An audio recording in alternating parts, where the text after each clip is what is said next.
ఆరోగ్య అవసరాల కోసం ఆయన దాచిపెట్టి ఉన్న మేలులు,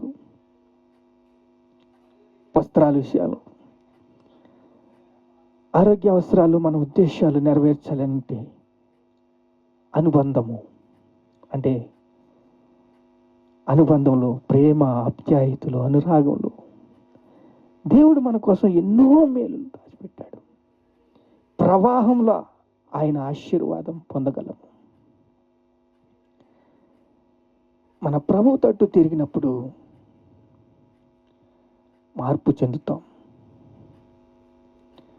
వాక్యాన్ని నెరవేర్చి బలశూరులారా, వాక్యం బహు వేగంగా పరిగెడుతుందని ప్రభు చెబుతున్నాడు.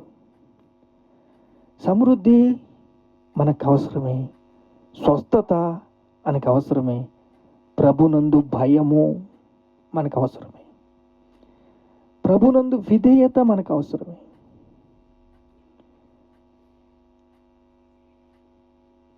ఆయన మనల్ని నడిపిస్తున్నాడు, మనల్ని ప్రేమిస్తున్నాడు, మనల్ని విస్తరించాలని, ఎదగాలని, ఉద్యోగ సభలు పెట్టాలని, సంఘాలు ఉద్యోగంతో నిండాలని, సంఘము క్షేమాభివృద్ధి కలగాలని ఆయన మనల్ని ప్రేమిస్తున్నాడు. ఆశగల ప్రాణాన్ని ఆయన తృప్తిపరుస్తాడు. ఆయన ఉద్దేశాలు నెరవేర్చాలి. మీ చింత యావత్తు నా మీద వేయండి. మీరు చింతిస్తున్నారు కదా, మీ చింత యావత్తు నా మీద వేయండి.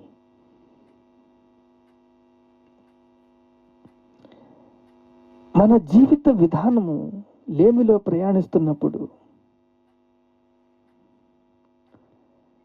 సారంగా, విరక్తిగా మన ప్రయాణాలు సాగుతున్నప్పుడు విశ్వాసం డౌన్ అయిపోద్ది. యూదా, గలిలయ, సమరయ దేశాలంతా కూడా దేవుని ప్రణాళిక శాంతి, సమాధానంతో నిండుకుందంట. ప్రభునందు భయము, పరిశుద్ధాత్మ యందు ఆదరణ, ఆయన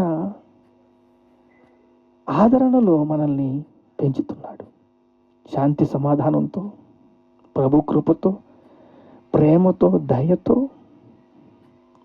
మనల్ని నడిపించే విధానం, విధేయత, మనకి లోబడి తత్వం